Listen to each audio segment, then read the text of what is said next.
Hi stamping friends. Today I want to show you how I created a hybrid card using pieces from my digital studio, and in the catalog with Stampin' Up! This year on page 199 you will see information about my digital studio. My Digital Studio has its own website called mydigitalstudio.net, and to go out there and check that out, you will find out so many things, so many ways that you can actually use My Digital Studio. One of the ways is to create what we call a hybrid card. And this is the card, this is one of the cards. We actually did 3 in my class, and this is one of the cards that we did, and I want to show you how fast and easy it is.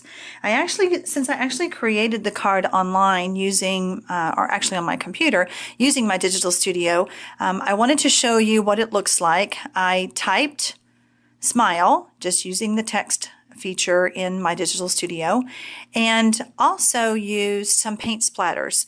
There's actually a button in the software itself that says splatters, and we changed the colors. One of the colors that we used was Island Indigo, one was Tangerine Tango, and one was Melon Mambo. I ended up printing this just on our Whisper White cardstock at home so that I could have pieces, and I did 4 up on a page so that I had enough to just cut apart and have 4 cards really fast. Okay, and so then what I did was I took Island Indigo cardstock and I scored it using the Simply Scored with Stampin' Up! I want to use my bone folder today to go ahead and give that a nice crisp fold. All right, so now I'm ready. Then I'm going to take some snail, and I'm going to, before I do that, I wanted to add a piece of ribbon because the ribbon is actually going to wrap around my card layer. And I'm using the chevron ribbon that is in the new catalog, and this is actually pumpkin pie.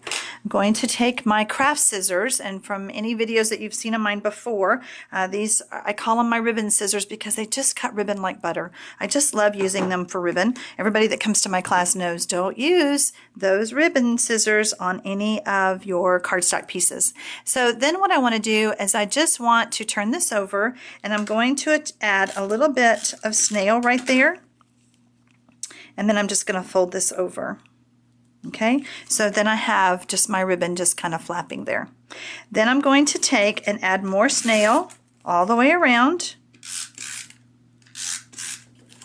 And I want to make sure that I get some snail on that ribbon because I don't want that to lift up right there.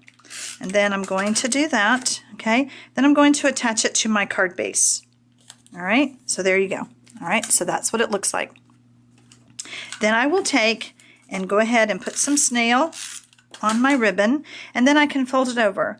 But before I do that, I decided that I liked the look of a slanted cut, so I am going to go ahead and just cut off a piece of that so that when I lay it down, it gives me a nice cute little design. All right, pretty simple.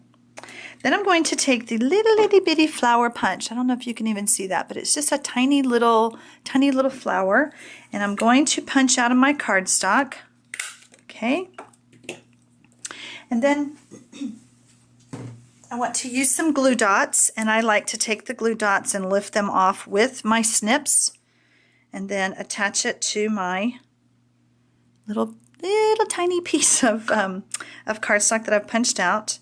And then I want to stick that down on my ribbon. I just find that the glue dot sticks better to the ribbon than any of the other adhesives that we sell. The next thing I'm going to use is our new large chevron punch. And I love this punch, but it's huge. I didn't know it was going to be so big. Again, I want to open up my lever just so that I open up my punch and get it going. I'm going to take a piece of Island Indigo cardstock, and I just cut strips so that everybody at the class could use it. Okay, punch that out, and now I have 3 little pieces. Okay,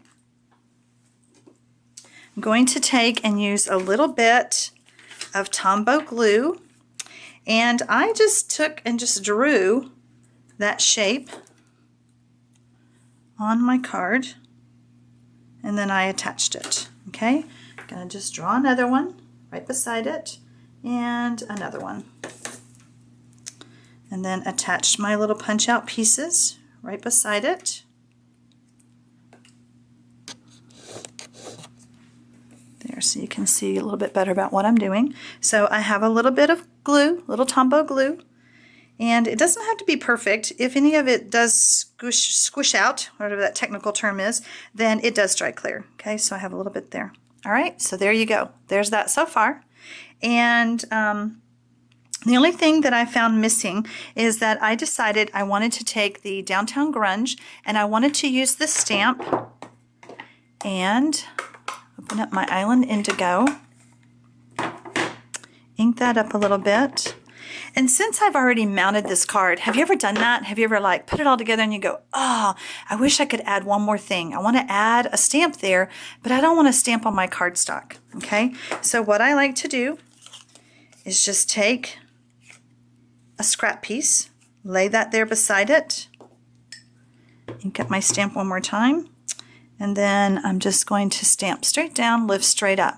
And do you see how it did? My excess went on my scrap paper, but it didn't get on my card. All right. I love to show people in my clubs and classes what I do when I make a mistake, because I figured if I'm going to do it, you might do it too. All right, so there you have it. There is my hybrid card from August, my digital studio class.